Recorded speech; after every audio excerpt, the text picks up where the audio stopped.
mí me sorprende mucho este poema porque te preguntas cómo vas a saber, ¿cierto? Lo que es amar, lo que es el placer, lo que es la solidaridad, la poesía, la humillación, la amistad, el pánico, lo que es morir un poco, lo que es la soledad, el barro, el egoísmo. Yo no copié pues todas las respuestas, sino que yo lo que hice fue un resumen de las preguntas, lo que es el arte, lo que es la música, lo que es la injusticia y lo que es el insomnio si jamás fuiste al descenso. Y finalmente se pregunta, ¿qué vas a saber de la vida si nunca has amado el fútbol? Entonces, pues la gente que no ama el fútbol parece que no hubiera conocido nada de la vida, y eso a mí me parece pues un poco excesivo, pero es interesante de ver pues cómo el fútbol... Miren esto, por ejemplo, esto me parece muy lindo.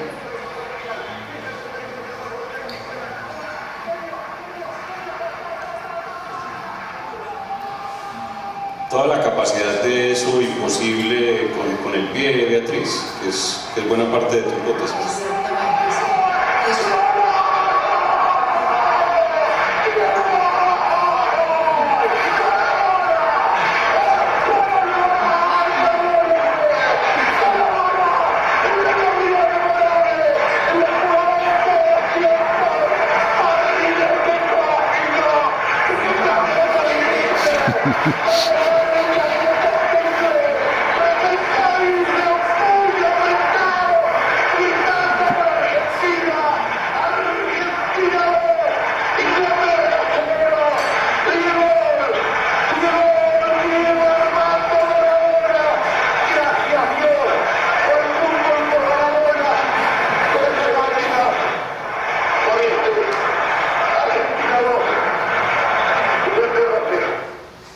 Ahí está pues la sublimación absoluta.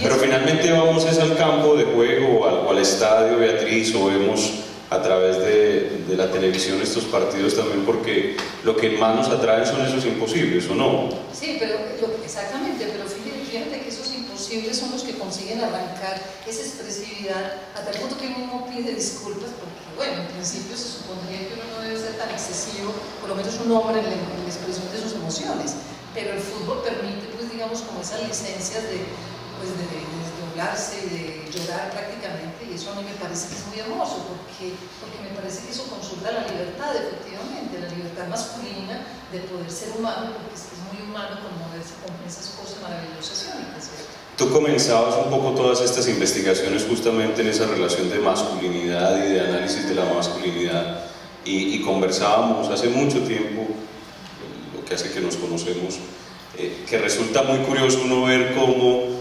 situaciones, momentos que quizás afuera en la calle o en una relación muy distinta serían muy censurables por algún segmento de la población, como son los besos y los abrazos en la cancha, que seguramente ahorita vamos a ver algo de eso también. En ese terreno del juego, del deporte, son absolutamente válidos. Entonces uno ve cómo dos jugadores se besan, se abrazan, hacen de todo casi que después de un gol, y eso no lo atacamos ni lo desconocemos. No, hay una tolerancia social para recibir, digamos, todo tipo de expresión. Se tocan los genitales, pues uno los ha visto, que se besan, digamos, algunos han sido besados en el falo, y ahí hay una cosa, pues digamos, que es muy interesante, porque también el pie y el falo, desde el punto de vista de la simbólica corporal, son dos órganos que se aproximan mucho, ¿cierto? Entonces, pues hay un hondo contenido, digamos, erótico y sexual en el fútbol, que a mí me parece que es muy válido y muy legítimo, porque es que los humanos somos seres también muy sexuados, ¿cierto? Y yo no veo pues que sea una cosa tan negativa de que los hombres puedan expresar, digamos, su homosexualismo.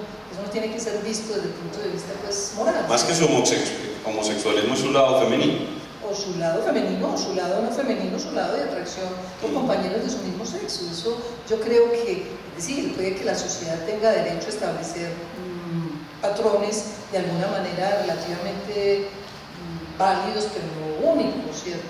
Yo creo que hay personas que tienen tendencias sexuales diferentes, y eso es un derecho pues al libre ejercicio de la libertad, ¿cierto? Ahora, lo curioso es que eso que se permite ahí en el terreno de juego y con esos jugadores quizás a los que idolatramos, si ya en lo externo no pega. No, y además lo más interesante es que lo permiten hombres que van al estadio en nombre de una supuesta virilidad que es a veces muy homofóbica. Sí. ¿Cierto? Hombres que dicen que jugó como un verdadero varón, si puso huevos. Puso huevos, no es una gallina, no es un maricón, no es, pues digamos, no se feminiza, se enaltece, digamos, esa virilidad. Entonces, a mí me parece que eso es bonito, que la sociedad pueda por lo menos respirar y comprender que esas contradicciones existen en el alma humana y que no hay que pues hacer toda una censura y una prohibición de manifestar pues, este tipo de cosas que no le hacen daño a nadie, ¿cierto? Ahora, sería muy saludable hacer justamente todas estas situaciones explícitas, porque quizás cuando estamos ahí in situ, en el sitio, en toda la participación de ese juego, no somos tan conscientes de esas circunstancias. Sí, pues, lo que pasa es que en el libro yo intento hacer valer como una diferenciación entre lo que sería esa dimensión antropológica del juego y la dimensión sociológica del deporte. Sí.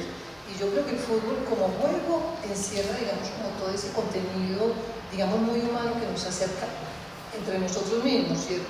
Como juego se establece mucho, pues, esas polaridades muy extremas a veces que la sociedad, con la que la sociedad regula, pues, digamos, nuestra dualidad, porque nosotros somos seres muy iguales, ¿cierto? Somos seres capaces de mucha razón, pero también de mucha bestialidad.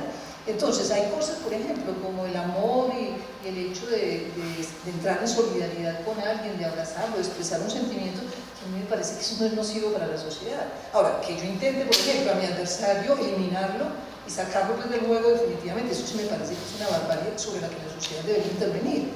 Pero a menudo incluso sociedades como las nuestras toleran mucho, por ejemplo, los homicidios, pero son muy vigilantes de la moral, digamos, personal e individual. Entonces, una persona, un hombre porque es homosexual o una mujer porque lo es, son censurados muy drásticamente, mientras que se pasan otras cosas que son, desde el punto de vista moral, pues las negativas. Entonces, yo creo que el fútbol lo que tiene como utopía, digamos, en el fondo es permitirnos ese reencuentro con nuestra propia humanidad, con todos los avatares que tiene de altos y de bajos, y bueno, y pensar que se puede liberar pues las energías y las funciones, ¿cierto? Muy bien. ¿Qué más tienes para mostrarnos justamente de tu investigación? Que el fútbol, bueno, que hay otros abusos históricos, ¿cierto? A mí me gustaría mucho que miráramos, por ejemplo, esta imagen, esta de aquí, porque esto fue en la Copa de Confederaciones de Francia en el año 2002. Pero a mí me parece muy curioso esto porque mire, por ejemplo, en el afiche, que este jugador que tiene el número 10, que es un número también, pues se sabe que es un número cabalístico porque es finalmente uno que es el comienzo, tiene por debajo de su camiseta de jugador una prenda que corresponde a la Edad Media, ¿cierto? Y a mí eso me sorprende porque esos eran las mallas de protección que tenían los caballeros, ¿cierto? Y está siendo como investido, el título a mí me parece además absolutamente pretencioso porque eso se llama el torneo de la consagración, ¿cierto? La consagración, ¿no? Es una palabra mayor pues, a un torneo de fútbol, eso es como un abuso desde el punto de vista histórico. Y lo que a mí más curioso me parece de este afiche es que quien lo está invistiendo de esa consagración es claramente una mujer, ¿cierto? Es decir, no hay duda de que ese cuerpo corresponde a una mujer. Pero lo que a mí también me parece más curioso todavía, estoy haciendo pues una hermenéutica aquí muy ramplona, pero es verdad que a esta mujer no se le ven ni los pies, que son tan claves, digamos, en el juego, ni la cabeza, que tampoco entran en el juego, pero claramente se le ve la mano, que es lo que se prohíbe en el juego. Entonces a mí me parece que ahí hay, pues, de pronto de una manera pues muy oculta, unas pistas muy interesantes, pues, de ver que el fútbol es, el negocio del fútbol manosea, paradójicamente manosea toda la historia y hace unas cosas pues, que son como de una insensatez total, pero nadie reflexiona sobre, miren esto por ejemplo, esto me parece un exabrupto, ¿cierto? Esta imagen de un balón como un rey, ¿cierto? Eso es, digamos, una idea, ante todo me parece a mí comercial, y lo más interesante es que la prensa, digamos, está llena de todo este tipo de asociaciones muy libres, ¿no? Entonces, bueno. ¿Sabes qué recordé? No sé si han visto ustedes un comercial, creo que era de Pepsi Cola, donde los grandes jugadores de fútbol del mundo todos aparecían vestidos como gladiadores. Y es un poco esto también de retrotraer la historia y abusar un poco de ella para incorporar justamente ya toda la mercadotecnia del fútbol. Exactamente. A una actividad que desde el punto de vista de la mercadotecnia a mí me parece pues, que es muy banal, ¿cierto? Si uno le quitara al fútbol ese componente antropológico, a mí me parecería pues, una actividad relativamente banal, ¿cierto? pero lo que pasa es que como tiene ese otro componente, digamos, que nos acerca humanamente, a mí me fascina, si no, pues creo que no me interesaría en el fútbol, ¿cierto? Aquí hay una cosa que me parece que es muy interesante, ¿cierto? Y es que el fútbol es un juego, también el fútbol tiene esa particularidad, que es un juego muy simple instrumental, y eso hace también que peguen todo tipo de comunidades, porque es que no se necesita nada, invertir nada para jugar, es el cuerpo simplemente y un balón que se puede improvisar muy fácilmente, ¿cierto? Pero lo que sí me parece es que es el cuerpo, pero atención, el cuerpo mutilado de los más hábiles órganos motrices que son las manos, ese es el secreto y la clave del fútbol, ¿cierto? Entonces, ese mandato del fútbol, poniendo pie a mano, que ya lo habíamos hablado, en la conducción del balón y en la producción de efectos estelares de ese balón, es demencial y viola leyes humanas y físicas básicas, ¿cierto? Aquí vamos a ver que esos son los alcances antropológicos. Yo estoy pues viniendo ya sobre lo que ya hemos hablado. Alcances antropológicos del mandato del fútbol es una inadecuación entre medios y fines, y eso plantea una extrema dificultad técnica. La resolución de esa dificultad en la urgencia del calor del juego excita fuerzas creativas inéditas y amplía el espacio vital, porque, es decir, en la antropología se dice que ampliar el espacio vital es hacer cosas que no están, digamos, dadas naturalmente. Por ejemplo, tener un micrófono para alargar, digamos, la potencia de la voz, o un útil para alargar la potencia de la mano, o algo, pues digamos, una prótesis, eso es ampliar nuestro espacio vital, ¿cierto? Y el fútbol lo permite en la medida en que hace del pie, que es un órgano relativamente torpe en su motricidad, estas cosas pues tan maravillosas, ¿cierto? Y nos hace un poco seres extraordinarios también cuando lo practicamos, ¿no? Ah, sí, claro, porque es que de alguna manera gozamos, yo lo digo también en mi texto, de una cosa que a mí me parece muy bella, que se llama la ibris. Y la ibris es, digamos, es una categoría que nombra como esa especie de arrogancia que tenemos los humanos de no querer que haya determinismos que están por encima de nosotros, ¿cierto? Es como el ejercicio extremo de la libertad, casi que emular a los dioses, que son por supuesto también creaciones humanas, pero es como decir, bueno, tenemos unos poderes como tan extraordinarios que nos hacen seres únicos, y eso es lo que uno admira cuando ve a un deportista, ¿cierto? Que hace unas cosas cómicas. Y cuando veo un futbolista bueno, sí, verdaderamente es físico. No, y cuando lo hace uno también, Beatriz, porque estoy seguro que aquí muchos de los que hemos jugado fútbol, cuando metemos un gol, ese es el gol más espectacular, y somos los mejores, o sea, somos los Messi. Entonces también es la capacidad de hacernos a nosotros extraordinarios. Sí, sí. Tiene ese doble sentido, es verdad, pues del actor mismo, pero el jugador, digamos, estrella todavía más, pues porque se supone que tiene un entrenamiento muy riguroso y lo hace verdaderamente más ahí. Pues ver a un jugador como Ronaldinho a mí me parece como Zidane. Yo vi a Zidane en un partido pues amateur, pero sí es una fascinación, porque efectivamente era como si el balón, como dice Galeano, tuviera el pie imantado, ¿cierto? Y que el balón lo siguiera, y este hombre es de una belleza, digamos, en sus movimientos, que es como una suerte de Valencia. Pero por eso me parece tan valioso, Beatriz, este ejercicio que tú haces, porque es justamente acercarnos a valores de nuestras vidas que a veces nos desentendemos un poco de ellos. Ese valor, por ejemplo, de la estética, de buscar la estética en el otro, en eso que me gusta tanto ver de ese jugador y que a mí algún día me gustaría hacerlo.